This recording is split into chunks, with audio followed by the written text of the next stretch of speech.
નમસ્તે વિદ્યાર્થી મિત્રો. ધોરણ 12માં વિષય ગુજરાતી, પાઠ 12 સૌજન્યશીલ પ્રભાશંકર. આ પાઠનો આજે આપણે અભ્યાસ કરીશું.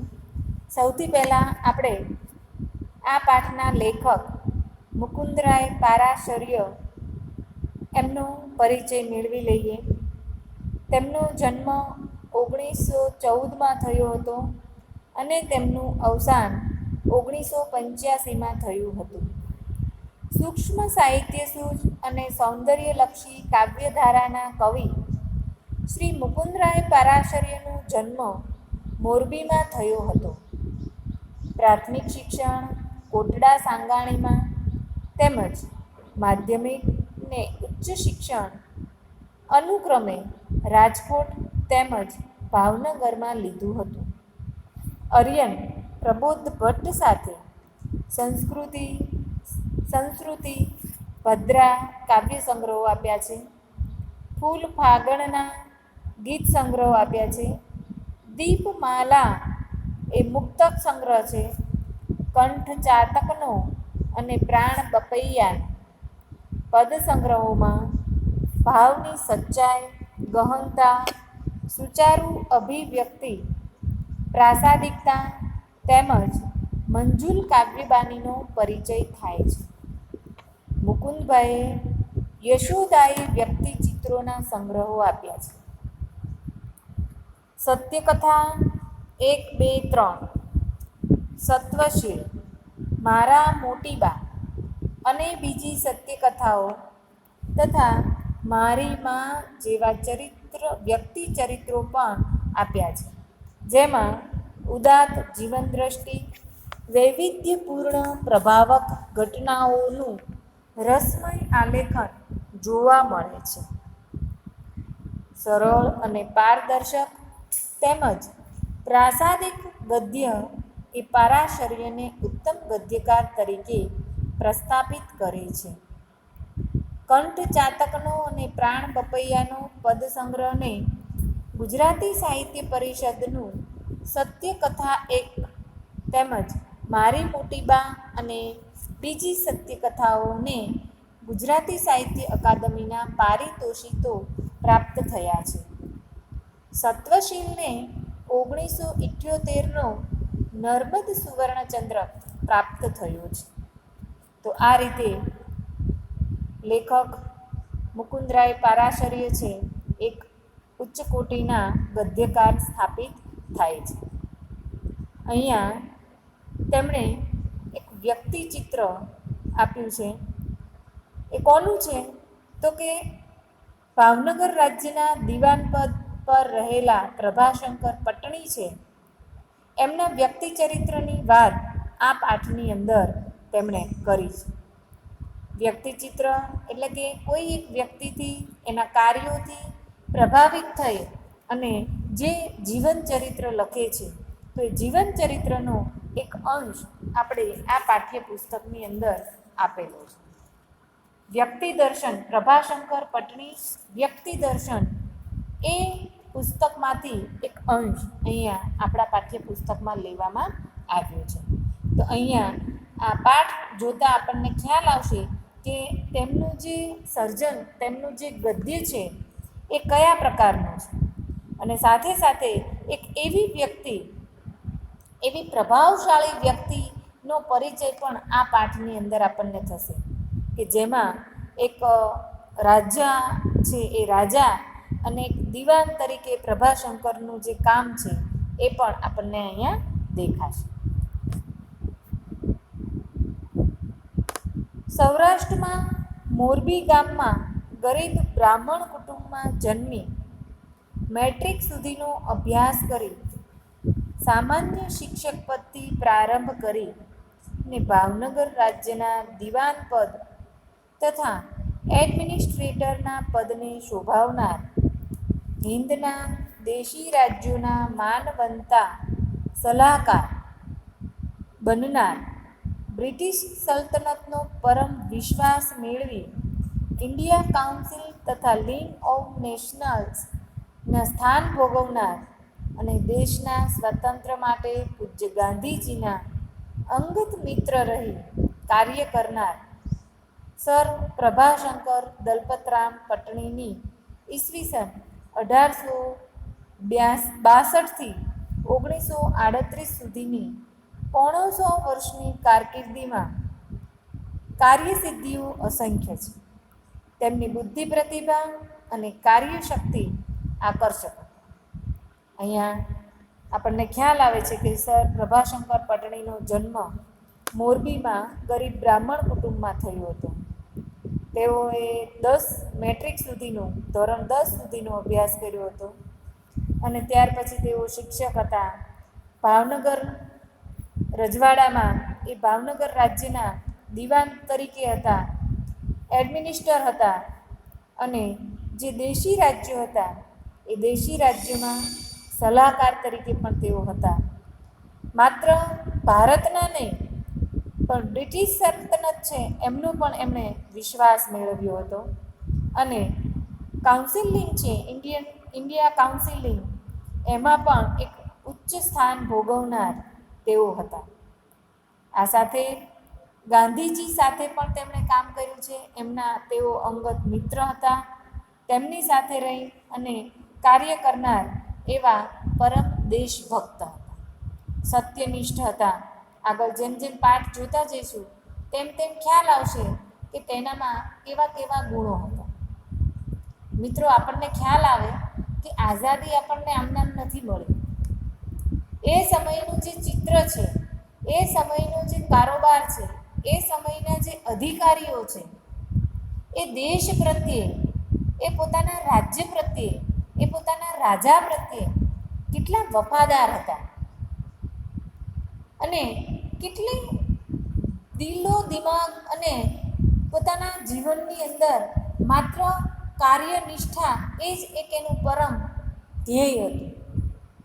કોઈ પણ હોય, એ નાનામાં નાનો માણસ હોય કે ઉચ્ચ અધિકારી હોય, એનામાં જે કાર્યનિષ્ઠા અને જે પ્રામાણિકતા હતી અને એ કારણે જ આપણો દેશ કદાચ આઝાદી મેળવી શકે. હવે અત્યારના સમયમાં આપણે વિચારીએ કે શું આપણામાં એવી દેશભક્તિ રહી છે? આપણે આપણા નેતાને, આપણા દેશને આપણે વફાદાર રહી શક્યા છીએ? જીભ તો બોલશે હા, પણ હૃદયથી વિચારી જુઓ. જો આપણે સાચા દેશભક્ત હોઈએ તો આપણે જ્યાં ત્યાં ગંદકી ના કરતા હોઈએ, પાનની પિચકારી ના મારતા હોઈએ. કેમ તમે બીજાના દેશોમાં જઈ અને તેના જે નિયમો છે સ્વચ્છતાના, એ તમે ડાયા ડમરા થઈને એનું પાલન કરો છો? અને શા માટે આપણી ધરતી પર આવો છો ત્યારે એ દરેક ચોકલેટના કાગળ હોય કે વેફરના પેકેટ્સ હોય, તમે જ્યાં ત્યાં ફેંકી દો છો? કેમ આપણા દેશને તમે ઉજળો બનાવવા પ્રયત્ન નથી કરતા? આપણે તો માત્ર સ્વચ્છતા જાળવવાની છે. જો આપણા જે શહીદો છે એણે જે શહાદત આપી એવા આપણે પ્રાણની કુરબાની તો આપવાની નથી. તો શું આટલી વસ્તુએ આપણાથી ના થઈ શકે? અને એ પણ કોના માટે છે? આપણા પોતાના માટે, કે જેથી કરીને આપણે તંદુરસ્ત જીવી શકીએ, જાત જાતના રોગો ના થાય. તો આ પ્રભાશંકર પટણી છે, એની જે દેશભક્તિ છે એ પણ જોવા જેવી છે. એની જે વફાદારી છે એ પણ આ પાઠની અંદર નોંધવા લાયક છે. તેમની આશ્ચર્યકારક અનેક સિદ્ધિઓ નોંધી શકાય, પણ તેમના જીવનની ઓછી મહત્ત્વની નહીં તેવી વસ્તુઓ તેમનો સ્વભાવ, જેના સૌજન્ય, નિષ્પૃતા, નિરાભિમાન, પરહિત પરાયણતા વગેરે લક્ષણો હતા. તેઓ શા માટે બધાને પ્રિય હતા? એ ચાહે બ્રિટિશ સરકાર હોય કે ચાહે દેશી રજવાડાના રાજા હોય, દરેકને શા માટે એ પ્રિય હતા? કારણ કે તેનામાં પરહિત પરાયણતા હતી, એટલે કે બીજાનું ભલું કરવાની ઈચ્છા, બીજાનું ભલું કરવાનો સ્વભાવ એ તેમનો હતો. નિરાભિમાન હતા, એને અભિમાન નહોતું કે આ રાજાનો હું સલાહકાર છું, કે ગાંધીજી મારા મિત્રો છે. આપણે તો કોઈ સારો મિત્ર હોય, કોઈ આમ ઉચ્ચ કંઈ એવું કામ તો ના કરતો હોય, માત્ર એની પાસે પૈસા હોય, પ્રતિષ્ઠા હોય, તો પણ એનો આપણને ગર્વ હોય કે એ મારો મિત્ર છે. તો અહીંયા તો આટલા બધા બ્રિટિશ સલ્તનતમાં પણ એટલું એનું માનભર્યું સ્થાન હતું, રજવાડાઓમાં પણ માનભર્યું સ્થાન હતું, ગાંધીજી પાસે પણ તેઓ એક સારી પ્રતિષ્ઠા ધરાવતા હતા, છતાં પણ તેને અભિમાન હતું નહીં. તેમની પ્રત્યેક પ્રવૃત્તિ કે નિવૃત્તિ પરહિત સાધક જ હતી, બીજાના હિત માટેની જ હતી. તેમની સ્વભાવદર્શક ઉપલબ્ધ હકીકતોમાંથી થોડીક અહીં તારવી છે. એમણે જે કાંઈ સિદ્ધિઓ હાંસલ કરી છે એ હકીકતો આપણે અહીંયા જોઈએ. કેટલાક પ્રસંગો એવા છે કે જેમાં તેમનો જે સ્વભાવ છે અહીંયા આપણને દેખાય છે. ઈસવીસન 1995માં મોરબી રાજ્યના કેળવણી ખાતામાં નિરીક્ષકના પદથી ભાવનગરના મહારાજાના હજૂર સેક્રેટરી પદે એ આવ્યા. અહીંયા કેટલાક પ્રસંગો આપ્યા છે. તો 1995માં એ મોરબીમાં કેળવણી નિરીક્ષક હતા અને ત્યાંથી તે ભાવનગરમાં આવ્યા અને સેક્રેટરી પદે મહારાજા હતા જે ભાવનગરના ભાવસિંહજી, એમના સેક્રેટરી પદે આવ્યા. તે મહારાજા ભાવસિંહ સગીર વયમાં રાજકુમાર કોલેજમાં ભણતા અને પ્રભાશંકર ત્યારે તેમની નોકરીમાં હતા. ત્યારથી ભાવસિંહજીને શ્રી પ્રભાશંકર પ્રત્યે આદરમાન હતું. એટલે મહારાજા તખ્તસિંહજી દેવ થયા ત્યારે ભાવસિંહજીએ તાર કરીને પટણીને મોરબીથી તેડાવ્યા. ત્યારે જે ભાવસિંહજી છે એમના પિતાજી છે તખ્તસિંહજી, જે ભાવનગરના રાજા હતા, એ તખ્તસિંહજી જ્યારે દેવ થયા એટલે મૃત્યુ પામ્યા, અવસાન થયું એમનું, ત્યારે ભાવસિંહજી છે એ સગીર વયના જ હતા અને રાજકોટની જે રાજકુમાર કોલેજ છે એમાં અભ્યાસ કરતા હતા. અને એ અભ્યાસ દરમિયાન પ્રભાશંકર ત્યારે તેમના સંપર્કમાં આવે છે ને એના પ્રત્યે એમને આદરમાન હતું. અને ત્યારે મોરબીમાં એ કેળવણી નિરીક્ષક તરીકે હતા. પણ તો કે પ્રભાશંકર પટણી. ત્યારે જ્યારે દેવ થાય છે તખ્તસિંહજી, ત્યારે ભાવસિંહજી છે એ આ પ્રભાશંકરને આદરમાન સાથે બોલાવે છે. શ્રી પ્રભાશંકરે ને બોલાવે છે તાર કરીને. એ સમયે ટેલિફોનની વ્યવસ્થા નહોતી એટલે તાર ટપાલથી એને બોલાવે છે. ત્યારે પ્રભાશંકર એનો જવાબ આપતા લખે છે પત્ર કે હું મોરબી બાવાનો નોકર છું. મોરબી બાવા મતલબ મોરબી રાજાનો નોકર છું. મને તેઓ સારી રીતે રાખે છે એટલે નિષ્કારણ એમની નોકરી મારાથી છોડાય નહીં. અહીંયા એમના જે અધિકારી છે, એમના જે પાલનહાર છે, એના પ્રત્યેની જે વફાદારી છે કે રાજા એમને આમંત્રણ આપે છે નોકરી માટે પણ ના પાડે છે કે અહીંયા હું મોરબીમાં નોકર છું અને એ રાજા છે મોરબીના, એ મને સારી રીતે રાખે છે. હવે કોઈ કારણ વગર કદાચ કંઈ હેરાન પરેશાની હોય તો નોકરી છોડે, પણ કોઈ કારણ વગર, નિષ્કારણ એટલે કે કારણ વગર એ નોકરી મારાથી છોડાય નહીં. અને આ પરથી ભાવસિંહજીએ મોરબીના વાઘજી ઠાકોરને લખી મંજૂરી મેળવી. ત્યાર પછી ભાવસિંહજી છે એણે મોરબીના જે રાજા છે ઠાકોર વાઘજી, એમને મંજૂરી પત્ર લખાવરાયો કે પ્રભાશંકરને મોકલે. અને મહારાજા જાહેરમાં પણ શ્રી પ્રભાશંકર માટે આદરમાન બતાવતા. તેથી મશ્કરીમાં તેમજ અન્યથા આજકાલના મહારાજ તેમને દીવાન પદું આપશે એવી લોકવાયકા ચાલેલી. જ્યારે એમને બહુ માન આપતા એટલે આમ ખુસર થતી કે આટલું બધું માન આપે છે તો ચોક્કસ એને દીવાન પદ તરીકે પણ આપશે. તદ્દન નવી નોકરીમાં આવી સત્તાપદ વધતા પ્રભાશંકરનું ખૂન કરાવવાના યત્ન પણ થયેલા. બીજા કેટલાક હિતેચ્છુ ના હોય તો એવા લોકો છે એમને કોઈ બીજાની પ્રગતિ એ જોઈ શકે નહીં. એટલે આવા પ્રયત્નો પણ એ સમયે થયેલા કે પ્રભાશંકરનું ખૂન પણ કરી નાખવું જોઈએ, જેથી કરીને એ આ પદ પરથી હટી જાય. એવા એક પ્રયત્નમાં પોતે પકડેલા મારાને ક્ષમા આપી પાછો વાળ્યો.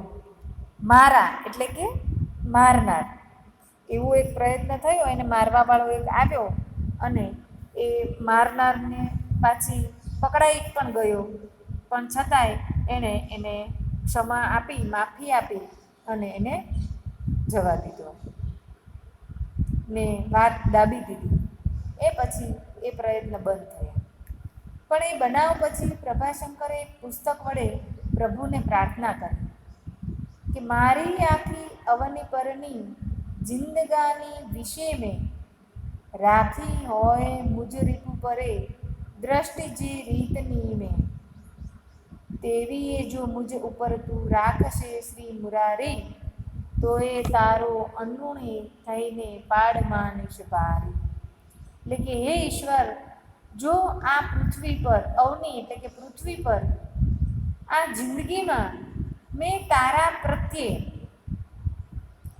આ પૃથ્વી ઉપર મેં જો રીપુ પરે એટલે કે દરેક લોકો પર, રીપુ એટલે કે દયા દ્રષ્ટિ, ગરીબ એટલે કે દયાળુ દ્રષ્ટિ જો રાખી હોય મેં, હે ઈશ્વર, આ પૃથ્વી ઉપર જો મેં દરેક લોકો પર દયાળુ દ્રષ્ટિ રાખી હોય, તો તું પણ મારી ઉપર એવી કરુણા દ્રષ્ટિ રાખીશ, તો હું તારો ઋણી થઈશ, અનઋણી એટલે ઋણી બનીશ અને તારો પાડ માનું. એટલે એ રીતની ભગવાનને પ્રાર્થના કરે છે કે મને બચાવનાર પણ તું જ છું.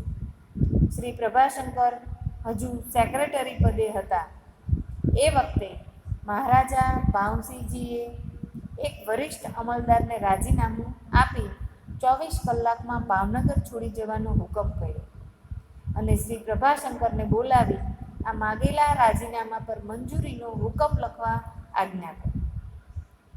એ વખતે બધી હકીકત જાણી શ્રી પ્રભાશંકરે પોતાનું રાજીનામું લખી મહારાજને આપ્યું. હવે એ જ્યારે સેક્રેટરી પદે હતા ભાવસિંહજીના, ત્યારે એક વખત એવો બનાવ બને છે કે ઉચ્ચ અમલદાર, વરિષ્ઠ એટલે કે ઉચ્ચ અમલદાર છે, એને ભાવસિંહજીએ રાજીનામું લખવા કીધું, એને નોકરીમાંથી કાઢી નાખવાનું હુકમ કર્યો અને રાજીનામું લખી અને એ 24 કલાકમાં ભાવનગર રાજ્ય છોડીને જતો રહે એવો હુકમ પણ કર્યો. અને પછી પ્રભાશંકર સેક્રેટરી હતા એટલે એણે કીધું કે ભાઈ આની ઉપર આ જે કાગળ રાજીનામું લખે એની પર મંજૂરીનો હુકમ તમે આજ્ઞા કરો કે આ હુકમ મંજૂર થયેલો છે, આ હુકમ એણે સ્વીકારવો પડશે, એવો હુકમ તમે લખો ને એમાં તમારી સહી કરો. ત્યારે પ્રભાશંકર છે એ પેલા જે વરિષ્ઠ અમલદાર છે એની પાસેથી એની બધી હકીકત જાણે છે અને ત્યારે એને એ વસ્તુ ખોટી લાગે છે કે રાજાએ થોડો વધારે આકરો દંડ આપ્યો, પણ એને રાજા છે એટલે એને કશું કહી ના શકાય, એટલે એ પોતે પોતાનું રાજીનામું લખીને મહારાજને આપે છે.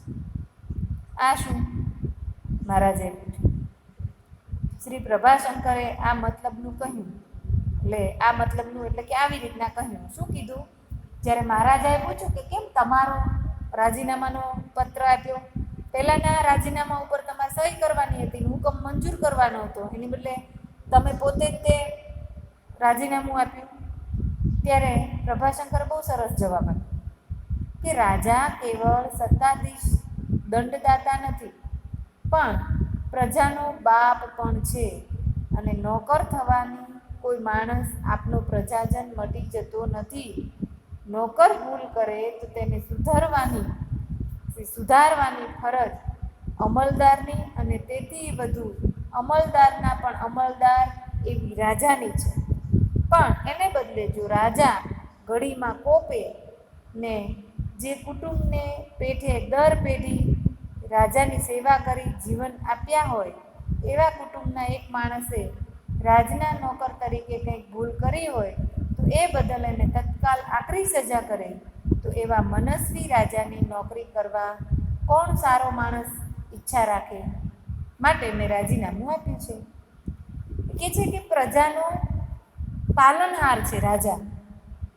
પ્રજા કે કોઈ અમલદાર ભૂલ કરે તો એને સુધારવાની તક આપવી જોઈએ, ફરી એવી ભૂલ ન થાય એની સૂઝ લેવી પડે. પણ એના બદલે જો આવી આકરી સજા કરે તો એ મનસ્વી રાજા કહેવાય. અને એવા મનસ્વી રાજાને ત્યાં નોકરી કરવા માટે કોઈ સારો માણસ ઈચ્છા ધરાવે નહીં. એટલે મારે એવી નોકરી કરવી નથી, માટે હું રાજીનામું આપું છું. મહારાજા એ વાત સાંભળી અને બગડેલી બાજી સુધારવા શ્રી પ્રભાશંકરને સર્વછૂટ આપી. એટલે તરત જ પછી મહારાજાએ છૂટ આપી કે વાંધો નહીં, તમે જે નિર્ણય લો તે યોગ્ય છે. આવી રીતે બહુ પ્રેમથી અને સરસ રીતે સમજાવી અને સારા એવા સબક આપી અને રાજાને એક સારો બોધપાઠ આપ્યો, કશા પણ દલીલો કે વિવાદ કર્યા વગર. તો આગળ જોઈએ. લોર્ડ કર્ઝન હિન્દના એક મહાન વાઇસરોય હતા. મહારાણી વિક્ટોરિયાના 1/11/1858ના ઢંઢેરાથી તાજે વતન આપેલું કે ઈસ્ટ ઇન્ડિયા કંપની સાથે થયેલા કરારો તાજ સાથે જ થયા હોય તેવા ગણીને તેની બધી શરતોને જે તે સ્વરૂપે પ્રામાણિક પાળવામાં આવશે. એ પ્રમાણે વધતે ઓછે અંશે સરકારે પાલન કરેલું. પણ લોર્ડ કર્ઝને સાર્વભૌમ સત્તાના અનિરુદ્ધ સ્વાતંત્ર્યના હકના આધારે જે મનસ્વી વર્તન ચલાવ્યું, તેમાં ભાવનગર રાજ્ય સાથે તાજને સમાન બંદરી હકના કરાર હોવા છતાં ભાવનગર રાજ્યની સંપત્તિ લીધા વગર ભાવનગર સહિત કાઠિયાવાડના બંદરોનો વિકાસ તોડવા કાઠિયાવાડ અને બ્રિટિશ હિન્દની વચ્ચે જકાતની લાઈન દોરી નાખીને ભાવનગર સહિત કાઠિયાવાડનો વેપાર હિન્દમાં જતો અટકાવ્યો. હવે એ સમયે વહાણવટા દ્વારા વેપાર થતો હતો. ભારતની જે કાઠિયાવાડથી ઘણો સામાન પરદેશની અંદર વહાણમાં જતો હતો. અને ત્યારે લોર્ડ કર્ઝન છે એમણે બંદરી હક એનો કરાર એણે કર્યો, કર નાખ્યો કે જે જહાજો એ સામાન લઈને ત્યાં જાય છે ત્યાં એણે ટેક્સ ભરવો પડે, કર ભરવો પડે. તો એ રીતે ત્યાં જવાનું, અને એટલા માટે એ જો ન ભરે તો ત્યાંનો વેપાર એણે અટકાવી દીધો હતો. પણ કરાર ભંગનો આ દાખલો તાજની ન્યાયપરાયણતાની નીતિની વિરુદ્ધ હતો. લોર્ડ કર્ઝને મહારાણી વિક્ટોરિયાના ઝંડાનો અર્થ પણ બીજી રીતે જ કર્યો હતો. અને લોકમતની પરવા કર્યા વગર બંગભંગની બંગાળના ભાગલાની યોજના અમલમાં મૂકવા તેણે જે યત્ન કર્યા, તેથી સરકારની ન્યાયવૃત્તિ પર જે દ્રઢ વિશ્વાસ લોકોનો હતો તેના પર ઘા પડવા શરૂ થયા. અને ધીમે ધીમે બીજી સરકારી વ્યક્તિઓ દ્વારા પણ લોકમતની અને ન્યાયની અવહેલના થવા માંડી. પરિણામે લોકમત બ્રિટિશ વિરુદ્ધ ચળવળમાં પરિણમ્યું. એ સમયે જે બંગાળના ભાગલા થયા અને જે વસ્તુ સમગ્ર હકીકત ધ્યાનમાં આવી, તો એને કારણે એ સમયે બંગભંગની ચળવળ એ શરૂ થઈ. ત્યારે ઈસવીસન 1902થી પ્રભાશંકર ભાવનગર રાજ્યના દિવાન પદે હતા અને બંદરી કરાર ભંગ સામે ભાવનગર રાજ્યે કર્ઝન સરકારને તથા તે પછી મિન્ટો સરકારને ઘણી અરજી કરી, પણ દાદ ન મળી. આથી ભાવનગર રાજ્યએ ઇન્ડિયા કાઉન્સિલ સુધી અરજ કરી અને તે કામ ઇંગ્લેન્ડમાં શ્રી ભાવનગરી નામના જે પારસી સદગૃહસ્થ હતા તેને સોંપ્યું, જે ઇંગ્લેન્ડમાં જ હતા. અને આ જે આખી વાત છે બંદરી કરારનો ભંગ, એ સામે ભાવનગર રાજાએ બીડું ઝડપ્યું અને મિન્ટો સરકારને અરજી કરવા માટે એણે ઇંગ્લેન્ડમાં આપણા ભાવનગરના જે સદગૃહસ્થ હતા, જેનું નામ છે ભાવનગરી એને આપ્યું. 1910 સુધી એ કામ પાર ન પડ્યું. 1902માં આપ્યું હતું એ કામ, અને 1910 સુધી એ કામ પાર ન પડ્યું. છેવટે પ્રભાશંકર પોતે ઇંગ્લેન્ડ ગયા ને તે વખતના secretary of state of India lord મૌલીને મળી ને બધી વાત રૂબરૂમાં સમજાવી. ન્યાયપ્રેમી લોર્ડ મૌલીએ આખો કેસ તપાસી જઈ લોર્ડ કર્ઝનના પગલાંને અન્યાયી કહી તેને રદ કરતો ઠરાવ કર્યો. તો આ રીતે પ્રભાશંકર છે એ ત્યાં ગયા, સમગ્ર વાત સમજાવી.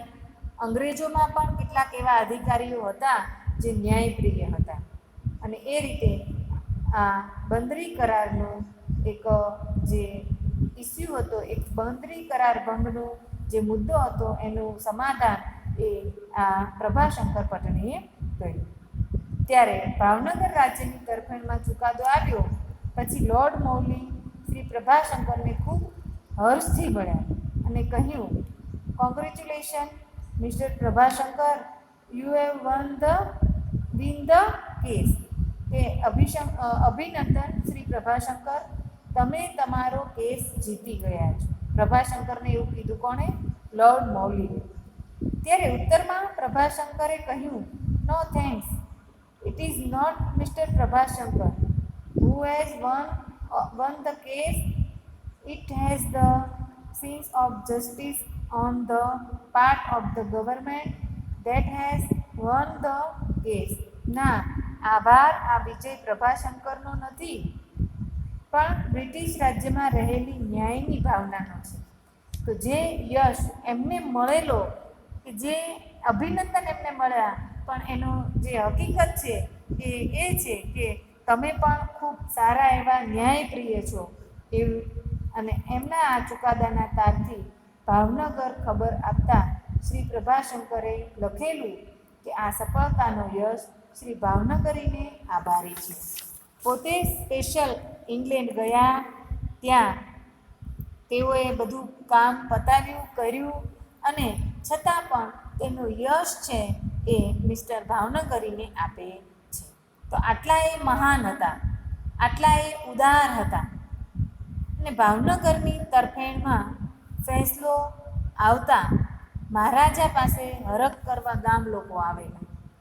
તેમાં માજી દિવાન શ્રી વિઠ્ઠલદાસ પણ હતા.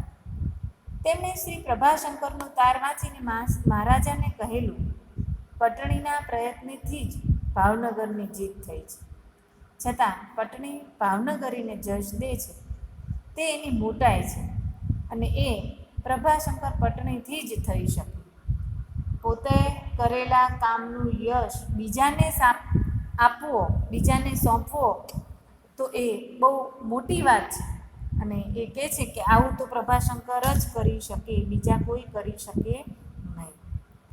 મહારાજા ભાવસિંહજીને ત્યાં સંતાન નહોતું, તેથી પ્રભાશંકરે વ્રત કરેલા. અને પછી ઈસવીસન 1912માં જુલાઈની 3જી તારીખે સૂર્યોદય સમયે પાટવી કુંવર કૃષ્ણકુમારસિંહજીનો જન્મ થયો. ભાવસિંહજીને સંતાન ન હોવાથી પ્રભાશંકર વ્રત કરતા, અને એ સમયે 1912માં જુલાઈની 3જી તારીખે કૃષ્ણકુમારસિંહજીનો જન્મ થયો. અને તત્કાલ શ્રી પ્રભાશંકરને એ વધામણી આપવા મહારાજ ભાવસિંહજી પોતે જ અનંતવાડી ગયા. અને તે સમયે હજી શ્રી પ્રભાશંકર જાગ્યા ન હતા, સવાર હતું. અને મહારાજા પોતાની મોજડી ઉતારી હળવે પગલે પથારીએ જઈ શ્રી પ્રભાશંકરની સન્મુખે જાગવાની રાહ જોતા ઊભા રહ્યા. મહારાજા ભાવનગરના રાજા તે આવું કામ કરે અને જાગ્યા ત્યારે વધામણી આપી. પોતાને ત્યાં પાટવી કુંવરનો જન્મ, પાટવી પુત્રનો જન્મ થયો છે. એ આનંદ તો હતો જ, પણ સાથે પ્રભાશંકરના વ્રત ફળ્યા તેનો સંતોષ પણ હતો. અને તેથી વધામણી આપતા મહારાજા સાહેબ હર્ષથી ગદગદિત થઈ ગયેલા. તો આટલું માન સન્માન પ્રભાશંકર પટણીનું ભાવનગર રાજ્યમાં હતું.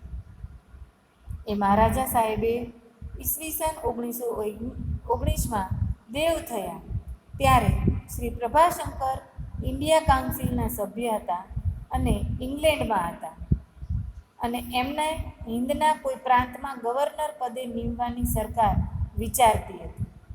તે વખતે ભાવનગરના પ્રજાજને તથા રાજકુટુંબે બાળ મહારાજાની સંભાળ રાખવા તથા રાજ્યનો વહીવટ કરવા સર પ્રભાશંકરને નીમવા માટે સરકારમાં તાર તથા પત્રથી અરજી કરેલી.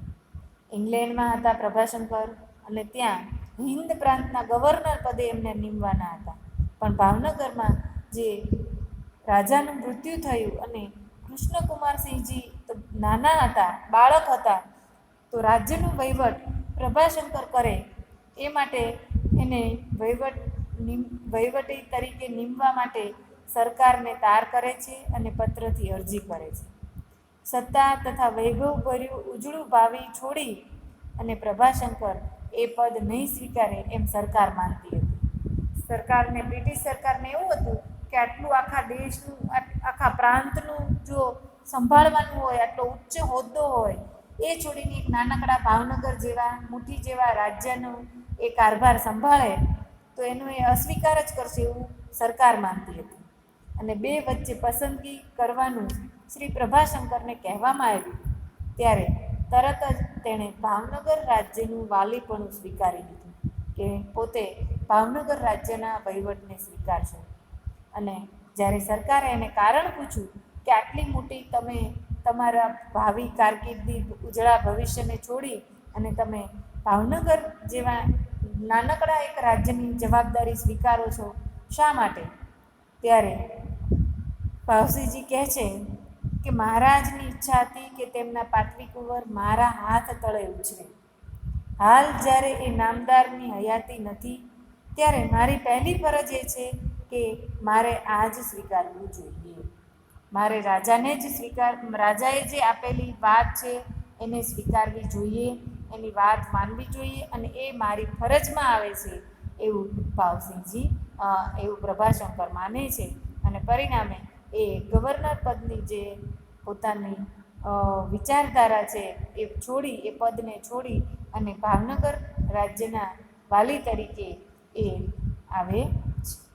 હવે પછીનો જે પાઠ છે, આગળનો ભાગ, એ નેક્સ્ટ પીરિયડમાં આપણે જોઈશું.